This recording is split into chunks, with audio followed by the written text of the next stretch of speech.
Priscila, você comentou aqui essa questão dos desafios que você teve lá em 2014 para estruturar é, esses títulos que você teve que trabalhar com isso, lá dos CRA, enfim, tudo mais. Falou do teu escritório em 2018, falou do tempo que você tem de carreira, mas assim, vamos falar um pouco de carreira. Nós temos hoje muitos acadêmicos, começando lá no início, acadêmicos de direito que ainda estão indecisos em fazer direito, e partir para concurso público ou advocacia. E nós temos muitos advogados que estão atuando e falam: como que eu poderia me aprofundar mais nesse assunto? Como que eu poderia atuar mais nesse mercado? E nós temos pares que também estudaram esses assuntos conosco e a gente sabe como é um desafio para nós como carreira. Então, como que começou, Priscila?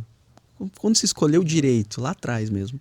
Olha, vamos pensar. O direito foi. Eu acho que na minha época não tinha tanta informação como a gente tem hoje, né? Eu vejo minhas filhas, que uma é advogada, a outra entrou agora em medicina, elas tiveram uma escolha muito mais consciente de entender possibilidades de carreira. Eu não sabia nada do direito, tá? Vou ser muito franca. Não tinha ninguém na família, ninguém para me espelhar. Foi um pouco professores do ensino, nem era ensino médio, né? Era colegial na época, que falavam: você escreve bem, vai fazer direito. Tá bom. E não sabia nem as oportunidades que eu poderia ter dentro do direito. Eu me apaixonei, assim, desde sempre. E formada, eu queria uma curiosidade. Eu sempre fui apaixonada por direito penal. Não faço absolutamente nada com direito penal. Isso é muito do Mackenzie. Tive excelentes professores lá e eu sempre fui apaixonada. E eu queria o Ministério Público. Estudei 2 anos. E aí chega um momento que você fala: não, não é para mim, não quero viver de estudo. Admiro muito as pessoas que vão para a área de concurso e toda a pressão que está ali envolvida. Eu não tinha estrutura emocional para seguir naquele momento. E fui para advogar. Fiquei um ano numa uma experiência mais voltada para massa e cobrança. E caí num escritório onde a minha carteira era agro. Nunca pensei em trabalhar com agro. Não fiz direito agrário, nada voltado para o agro, nem como matéria optativa, nem tinha essa opção Sim. à época. E caí no colo com uma carteira agro, para eu recuperar crédito. Eu que saía de consumidor, valores super baixos, de repente eu tinha, vou falar, tinha até batedeira quando eu olhava aqueles processos que eu falava: gente, se eu errar alguma coisa aqui, nem minha quinta geração paga essa conta.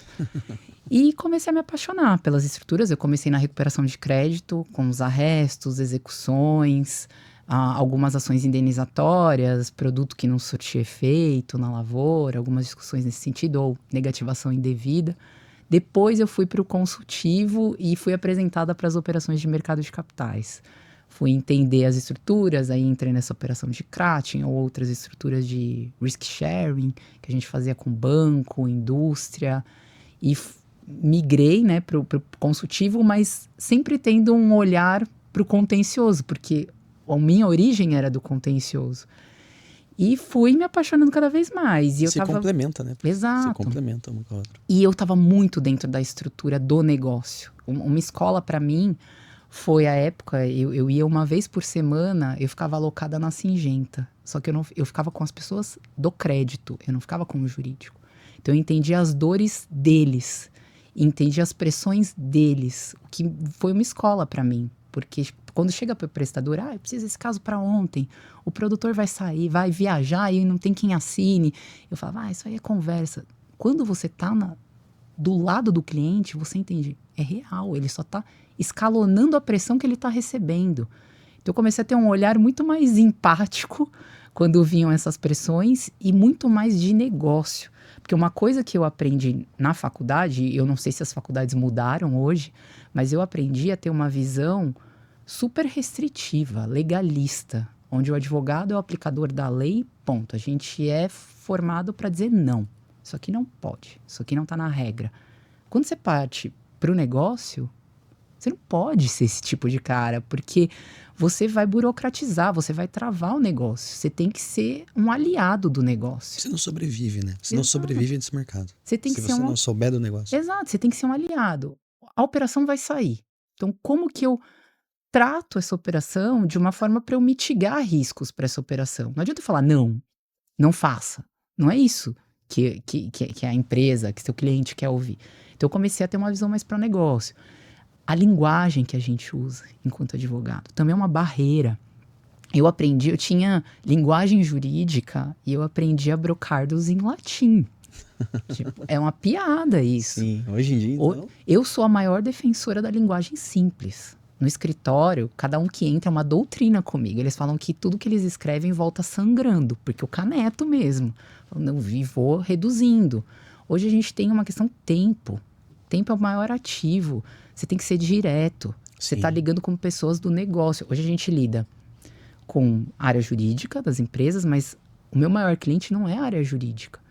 É um negócio. Eu estou falando com pessoas da área financeira, eu estou falando com pessoas de operações estruturadas, estou falando do comercial, às vezes até o marketing. Ah, vou criar uma campanha aqui de uma operação nova. A gente tem que lidar com todas essas... E ter uma flexibilidade para lidar, inclusive com áreas que às vezes rivalizam nas empresas, né? Um comercial com crédito, né, que um quer vender, o outro quer mitigar risco, segurança, tem às vezes embates, e você tá ali no meio e tem que estar bem com todo mundo. Sem dúvida, tem que estar mediando, entendendo onde que está a maior dor e onde você pode Então, alocar. hoje quando eu falo de um profissional voltado para o mercado agro, você tem que ser multitarefa, você tem que entender do negócio a fundo, entender das questões macroeconômicas, microeconômicas, tem que entender de questão climática, você tem que ser um pouco de tudo.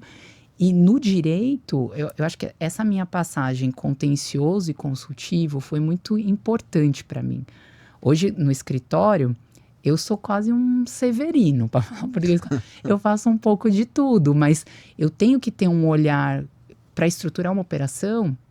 Eu não sou a pessoa de contratos. Eu tenho que entender de contratos, eu tenho que entender, se eu estou falando de mercado de capitais, de mercado de capitais, eu tenho que entender de tributação, porque eu tenho que trazer uma eficiência para aquela operação, eu tenho que entender as nuances do contencioso, porque se eu for cobrar esse título, como que eu vou ter uma maior eficiência na recuperabilidade desse crédito, numa recuperação judicial, como eu trago segurança, títulos que estão fora da recuperação, por exemplo. Então você acaba tendo que ter uma visão muito ampla do que é o universo jurídico. Você comentou fontes. A minha formação foi muito empírica. Claro, estudei, você olha meu currículo e você fala, ela não sabe o que ela quer, né? Eu comecei com pós em processo civil, depois eu fiz MBA em gestão estratégica do agronegócio, daí eu fui para mercado de capitais, foi onde a gente se conheceu, né? Fiz o LLM no INSPER em direito do mercado financeiro, mercado de capitais, ainda tive uma passagem também em mercado de capitais na FGV, e você fala, o que ela quer, né? Tá no mercado, tá no contencioso, tenho também na PUC em direito empresarial, mas é isso, no fim das contas, as áreas elas se complementam, você tem que ter uma visão ampla, claro, e ser um especialista, não é só ficar ali, né, no raso, se aprofundar, mas é muito empírico. Tem doutrina? Tem, mas a doutrina eu acho que ela fala muito mais do mesmo. Não vejo hoje grandes expoentes de doutrina voltado para direito do agronegócio. Sim. Né? Você tem alguns nomes, mas assim... isolados. É o dia a dia. Sim. É o dia a dia. A gente falou, é uma operação que você tem uma exigência diferente, que o regulador não conhece o mercado, e aí você tem que ter um jogo de cintura para botar aquilo de pé. É um cliente que vem com uma ideia inovadora e você fala, como que eu vou botar isso de pé? Quem são os players que vão estar negociando com ele? Isso eu acho que é o maior desafio e é o que eu mais gosto, assim. Sem desmerecer o direito penal que eu queria antes, mas eu acho que eu sou muito mais feliz hoje no agro do que eu seria como promotora, eu acho.